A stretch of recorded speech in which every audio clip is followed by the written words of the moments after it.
So everybody started discussing about a new AI role called forward deployed engineers. I know OpenAI, Anthropic and other AI companies are hiring forward deployed engineers, but should you actually become one? So in this video, what I'll do is I'll try to help you understand what exactly is forward deployed engineer and what are the skills that are required if you want to get into forward deployed engineer, whether your current skills are enough to transition into that new role. I completely debunk these forward deployed engineers for you so that you don't have to worry about this new buzz and then lose focus on what you're currently working on. So let's first understand why this role has surged and why companies are trying to hire this and where do they actually use these forward deployed engineers and what is their actual role in a company. If you remember in 2015, there was a massive surge of AWS and other cloud service providers. Especially, let's take example of AWS. Now, companies invested in AWS. The sole purpose of that is to migrate their workloads into the cloud. And most of the companies did not know how to integrate those services or how to migrate in the right way, how to create those blueprints, architecture patterns, and how to modernize those applications. So then what happened at that time was that people who are getting trained as AWS SAs or cloud consultants or migration specialists. So these people came into the enterprise companies and those people helped the initial set of migration efforts, created blueprints, and then handed them over to the actual cloud engineers within the company. So you can think of AI is also going through exactly the same phase. So instead of migrating to the cloud, we are migrating AI into the business. So what exactly does forward deployed engineer do? So they just don't write the prompts. So they understand the customer business, find AI opportunities, build AI agents, and integrate into existing systems. So they're going to automate the flows. Let's say that your company has partnered with Anthropic to build systems in the company to automate the workflows or to measure the business impact and train customer teams.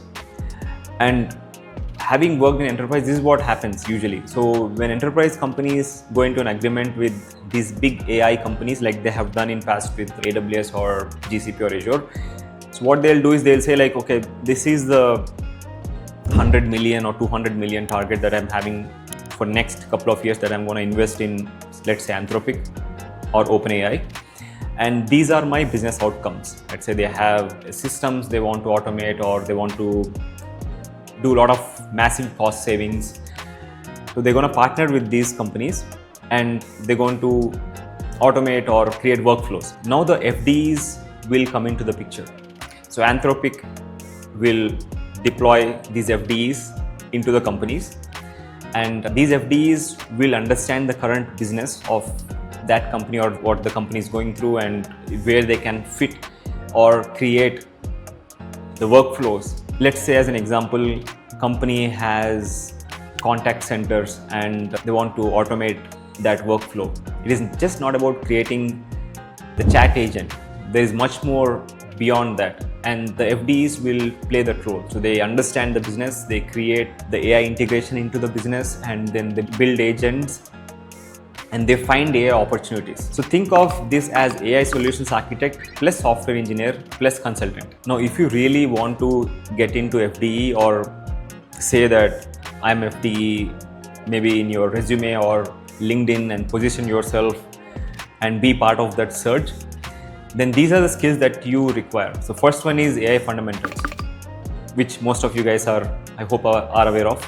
And then LLMs, agentic workflows, MCPs, APIs, and most important thing that people tend to forget are the skills that they already have, which is most of my audience have, which is cloud and Kubernetes skills.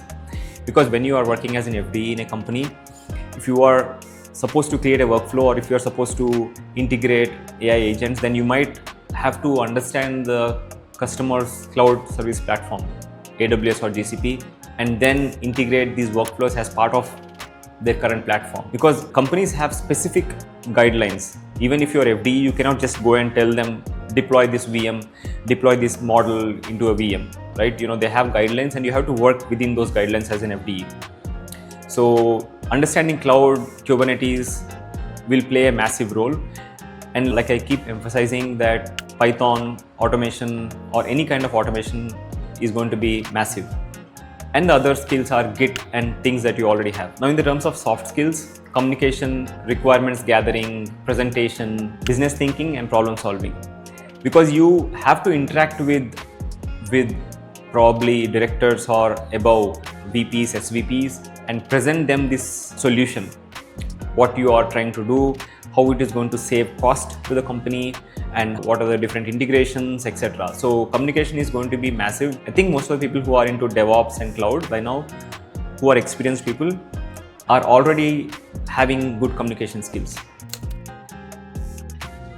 Now, talking about my opinion on FDE, here's where I disagree with many people. Everyone is excited, but I don't think most engineers should optimize careers around one. Why? Because companies won't need hundreds of FDEs. They need thousands of AI engineers. If you ask me like how AI engineer is different from FDE, so it's a very simple comparison. Like FDE works closely with the customers, deploy AI solutions, heavy communication, and often vendor specific. Let's say if you are an FDE and you will be expert in Anthropic versus OpenAI versus Gemini, and then you are like same to SA of AWS or SA of GCP or Azure. But AI engineer, think of AI engineer as comparison to the cloud engineer. That person will be sitting in the company as an employee, like a regular employee who builds products, create AI systems and works inside the company, and it has much larger demand. Now I would say that learn the skills definitely if you want to get into an FDE, or learn the skills of an FDE, but don't chase the title. If you really want to get into AI, FDE is not just one amazing title that you have to chase.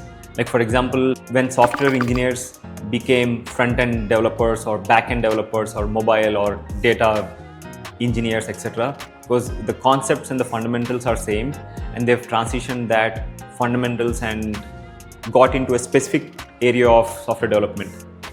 So similarly, tomorrow's AI engineer may become AI platform engineer, LLM ops engineer, AI security engineer, agent engineer, or even AI infrastructure engineer. So the field is just getting started. Now here's my advice for all my cloud and DevOps engineers, subscribers and viewers who are watching this video. If you're already in DevOps, cloud and platform engineering, or even SRE, you're actually in a fantastic position. You already understand automation, infrastructure, deployments, APIs and systems. Now add AI. So finally, I want to say that don't just chase these job titles, chase valuable skills. 5 years from now, nobody may care whether you are an FDE, but everyone will care if you know how to build AI systems that solve real world problems. Then ask, would you rather become an AI FDE or an AI engineer? Let me know in the comment section.